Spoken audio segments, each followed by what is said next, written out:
avait un éclair ce jour-là et toi tu peux te permettre ce que tu veux. Archi faux. Prédestiné, mais je reste dans l'avion. Prédestiné, mais je reste dans l'arche. Prédestiné, je reste dans la locomotive. Prédestiné, je reste sur la bouée. Sinon, pourquoi Paul parle de la sanctification? Pourquoi Paul parle de la discipline? S'il y a quelqu'un qui pouvait nous dire, ah mais vous êtes prédestinés, vivez comme vous voulez. Le même Paul qui parle de la prédestination, dit quoi? Je traite durement mon corps. De peur d'être disqualifié. Disqualifié, c'est-à-dire quoi? Sortir de la prédestination, sortir de l'élection, après avoir prêché cette élection aux autres. Chers chrétiens, aujourd'hui alors que je préparais ce culte, le Seigneur m'a dit de parler à une catégorie de chrétiens.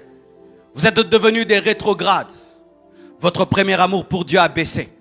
Votre consécration a baissé. Votre manière d'aimer Dieu a baissé. Votre approche en Dieu a baissé. Votre sensibilité a baissé. Et tu es en train toi-même de te rendre compte que ton présent est moins glorieux que ton passé. Ton présent spirituel est moins glorieux que ton passé. Frère, fais très attention. Fais très attention. Ces personnes qui ont abandonné Jésus-Christ, qui sont rentrées dans le monde, ne l'ont pas fait directement. Cela commence avec une petite négligence, une petite faiblesse d'une semaine, et puis c'est devenu une faiblesse d'un mois, d'une année. Ça a attiré un démon, ça a attiré 2, 3, 4, 5, 10, 20. Frère, j'aimerais vous dire que certains chrétiens ont ouvert des portes aux démons.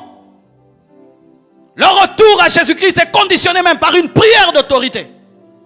Il doit avoir l'humilité de reconnaître ce qu'il a fait dans le secret, parce que ça a attiré des démons et qu'on prie. Et beaucoup tombent dans l'orgueil. Je ne peux pas dire que j'ai fait ça. Je ne peux pas dire que je fais ça. On va se moquer de moi. Et tu gardes ton péché, tu gardes les démons. Et cela t'amène à la mort. Qu'est-ce qui nous sert, mes frères et sœurs, d'être entrés dans cette vie chrétienne, mais qu'un jour, il peut te dire, je ne t'ai jamais connu. Tu n'es pas allé jusqu'au bout. J'ai aimé ta jeunesse. J'ai aimé tes débuts. J'ai beaucoup aimé tes débuts. Mais j'ai jamais aimé ta fin. J'ai jamais aimé ta fin. Regardez Salomon, qui a si bien commencé avec l'une des prières les plus populaires dans la Bible, mais qui a fini en priant des idoles.